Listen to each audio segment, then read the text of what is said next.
ต่อกันกับ MRUL 23น้องชีนั่นเองโอเคพร้อมเนาะเริ่มขึ้นกล้องเด้อโอ้ยิ้มรอเด้อโอเค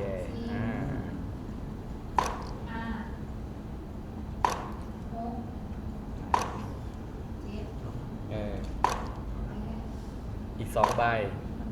สุดท้ายแล้วนี่นะโอเคสบายดีน้องมีชื่อว่าทาเกชิปัทพงษ์หลงโคตรเคยประกวดมิสเตอร์ทีนลาว2025และตอนนี้กำลังศึกษาอยู่ที่มหาวิทยาลัยลาวเยอรมันและตอนนี้ได้ลงฝึกงานอยู่ที่ลาวโตโยต้าและความสามารถพิเศษน้องเป็นบาริสต้าและน้องมักเล่นกีฬาด้วยขอบใจเริ่มจากไอ้แดงคณะกรรมการคนทำอินเหตุผลใดที่น้องเลือกลงประกวดเหตุผลเพราะว่าน้องเคยประกวดมิสเตอร์ทีนลาวแล้วรู้สึกว่าน้องไปบ่ได้ตามฝันบ่ได้ตามเป้าหมายที่น้องวางไว้แล้วน้องอยากมาแก้มือตอนที่น้องยังมีไฟอยู่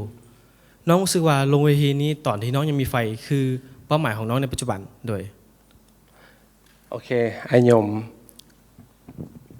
อยากรู้ว่าเป้าหมายแท้ๆของน้องเป็นอย่างน้องอยากมาเป็นที่หนึ่งน้องสิเป็นที่หนึ่งโดย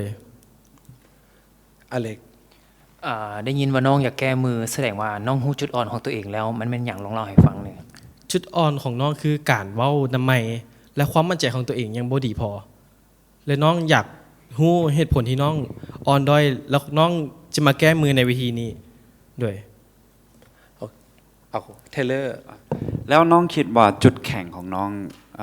ยกมา3 ข้ออะไรถ้าเปรียบเทียบกับผู้เข้าแข่งขันคนอื่นว่าน้องมีจุดแข็งจุดเด่นอย่างไรโดยจุดแข็งของน้องคือประสบการณ์ที่น้องได้ผ่านเวทีนั้นมาแล้วและข้อที่2คือน้องมีความมั่นใจเพิ่มขึ้นน้องมีความกล้าแสดงออกเพิ่มขึ้นและข้อที่3คือน้องอยากจะเฮ็ดในตอนนี้เพราะว่าตอนนี้น้องมีไฟคือตามที่น้องเว้ากิซันถ้าเจ้าบ่ได้รับชัยชนะบ่ได้เป็นวินเนอร์เจ้าสิกลับมาอีกบ่ถ้าน้อง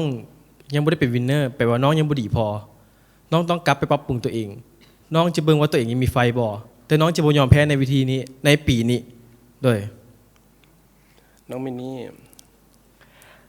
น้องคิดว่าน้องพร้อมบ่ปีนี้โดยน้องมาด้วยใจและน้องมาด้วยไฟที่เตรียมเปี่ยม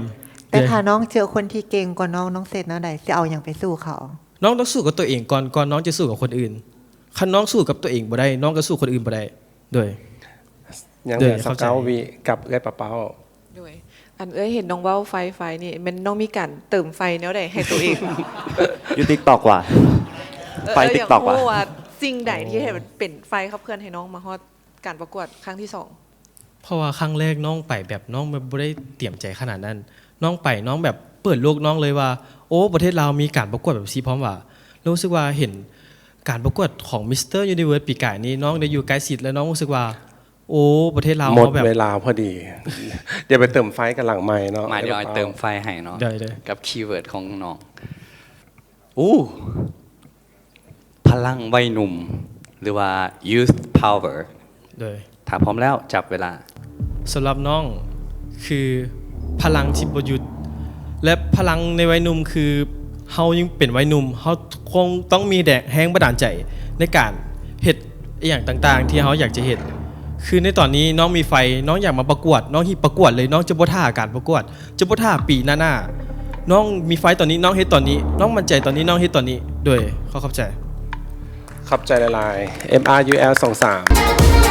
MRUL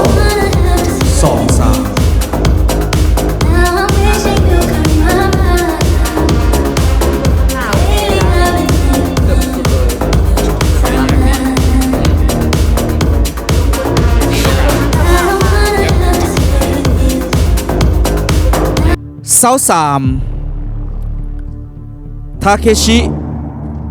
พัทธพงษ์หลวงโคตร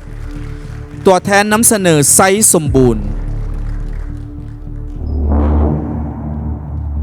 ลืมว่าตัวเองนำหมายเลขใดมันบ่ต่อกันกับคนที่16ได้แก่